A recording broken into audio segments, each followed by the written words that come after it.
Magandang ang boses ng damdamin. Tulong at kalingap ang laging unahin. Everyone, welcome back again to my channel. So for today's video mga kalingap, ito magbigay tayo ng ating opinion. Kasi grabe na, no? Ito talaga ay kahit naman sinong nanay, hindi na kayang tiisin kung ano man yung mga naririnig natin, nababasa natin, o napapanood natin sa social media, no, mga kalingap. Pero dito ako napapabilib kay Carla, no? Sobrang bait ni Carla, mga kalingap. Hindi siya pumapatol. At ulitin lang natin yung mga sinabi ni Carla kahapon na na-reactionan po natin, no, mga kalingap. Sabi niya dito, okay lang po yan. Si Lord na lang ang bahala sa kanila. Grabe, no? Ganyan kabait itong si Carla, kaya talagang mapapabilib ka talaga sa kanya. Sabi niya dito, as long as di naman po totoo yung paninirang ginagawa sa atin, di po tayo maapektuhan. So talagang etong si Carla, yung pagtitimpi niya talaga, grabe, no? Napakapasensyosa ni Carla, mga kalingap. Diyan ako napapabilib sa kanya. At sabi niya, sa paninirang ginagawa sa akin, di po yan totoo, di tayo maapektuhan, basta ako masaya ako, okay ako, wala tayong inaapakan na ibang tao, okay lang po yan, hayaan natin sila. Diba? Sobrang, dyan ka talaga mapapabilib kay Carla, no, mga kalingap. Siyempre, yung nanay, siyempre, kapag anak mo yung maritinggan mo na mga hindi maganda sinasabi, lalo na kamag-anak mo pa, hindi ka siyempre hindi mo mapipigilan yung sarili mo, no, mga kalingap. So, ganyan po yung isang nanay, talagang hindi mo mapipigilan kung ano man yung mga naririnig mo. Hindi ka pwedeng makinig ka na lang, or hindi ka mag-react. Siyempre, nanay po Nanay Cynthia, no, mga kalingap. At ito, basahin natin kung ano ba yung nabanggit dito ni Nanay Cynthia sa kanyang mga comment, no? Sabi niya dito, siya ang sinungaling. Dahil sa na-vlog siya ni Edo, hindi naman talaga sa bahay nila mismo. Ginagamit ang bahay ng tita niya sa bahay para kaawaan ng ibang tao. Kaawaan ng tao. So, eto pala si Arjen, ganun yung ginawa niya, ng mga kalingap. Hindi pala bahay nila talaga yon, yung bahay na yon, para lang kaawaan. So, ngayon lang natin nalaman, no, mga kalingap, na yung palang tinitirhan ni Arjen dati, ay hindi pala talaga sa bahay nila, no, mga kalingap. Kaya pala wala doon yung magulang, no? So, eto pa yung sinabi dito ni Nanay Cynthia. Siya ang sinungaling, hindi ang anak ko. Kasi siyang gustong kaawaan sa dating vlog na hindi nila bahay mismo. So, nagpa-vlog itong si Arjen na hindi bahay nila yon, no, mga kalingap, at bahay ng tita yung tinitirhan ni Arjen noon, no, mga kalingap. So, may mga ganong klase palang inilihim itong si Arjen, no, mga kalingap. Sabi dito pa ni Ate Cynthia, gusto niya akong, baka sabi niya, baka gusto niya akong magbigay ng resibo sa mga kababuyan nila ng BF niya sa dating apartment ng anak ko.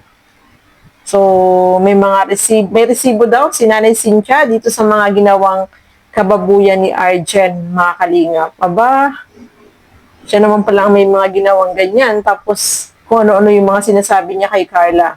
Para sa akin, kung halimbawa, no, magpinsan kayo, hindi mo kailangang siraan yung pinsan mo. Para saan?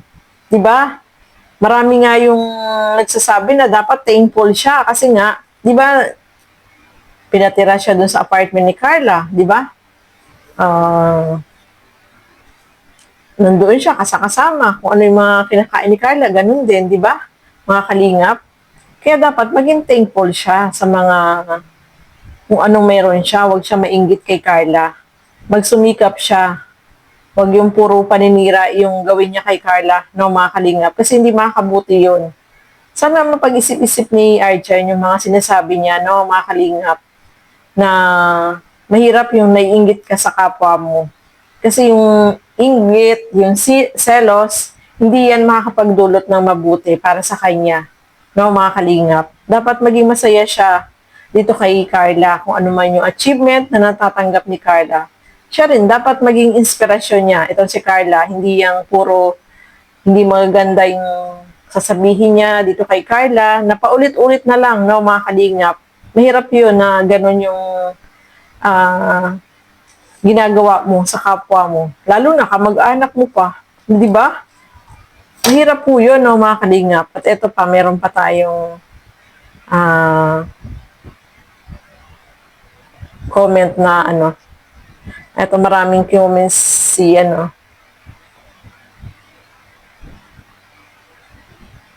Kaya di na siya ulit na vlog sa bahay na yon kasi nagalit yung tita na may-ari ng bahay. So, tapos siya ang sinungaling, hindi ang anak ko kasi siyang gustong kaawaan sa dating vlog na hindi nila bahay mismo. So, ito mga sinasabi ng nanay ni Carla, makapapansin nyo, no, mga kalingap, na talagang itong si Arjen ay merong inggit dito kay Carla. Kasi bakit ganun? Ganun yung mga sinasabi niya. No, mga kalingap. Yung kapag halimbawa, magpinsan kayo, dapat bang siraan mo, lalo na sa social media? Si Carla naman, wala namang sinasabi against sa kanya. At natutuwa nga ako kay Carla kasi nga, hayaan na lang daw. Diba? Ipagpasa Diyos na lang. Si Lord na lang daw ang bahala. Diba? So, itong si Arjen, hindi tumitigil. Hindi siya tumitigil ng mga hindi magandang sinasabi against dito kay Carla na, syempre, makakapag-trigger sa nanay. Hindi naman yung nanay, hindi na lang basta magtitimpi na lang, talagang hindi niya rin mapipigilan, no? Yung mama ni Carla, hindi niya rin, syempre, mapipigilan na hindi sumagot. So, ayan tuloy, na ilabas kung ano yung mga tinatago ni Arjen, no, mga kalingap. Kaya, sana Arjen, yung mga ginagawa mo ngayon, mapag-isipan mo. Huwag ka puro galit yung nangingibabaw dyan sa puso mo. Pag-isipan mo yung mga binibitawan mong salita, no? So, nananahimik na nga ang lahat. Di ba natahimik na? Kung dati magulo, ngayon, panibago na naman yung ginagawa mo. So, ang dami mo na namang basher.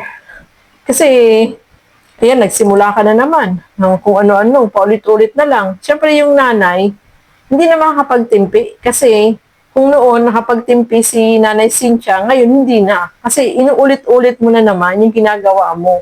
Kaya sana, mapag-isipan mo, maigi, itong mga ginagawa mo. May nabasa nga ako sabi nga ni Sis Bofill, please pray for Arjen. Na sana yung magibabaw yung kabutihan ng puso niya, wag puro galit, wag puro inggit. Kasi kapag inggit na talaga yung laging nandyan sa puso mo, talagang hindi na maganda po yun, mga kalingap.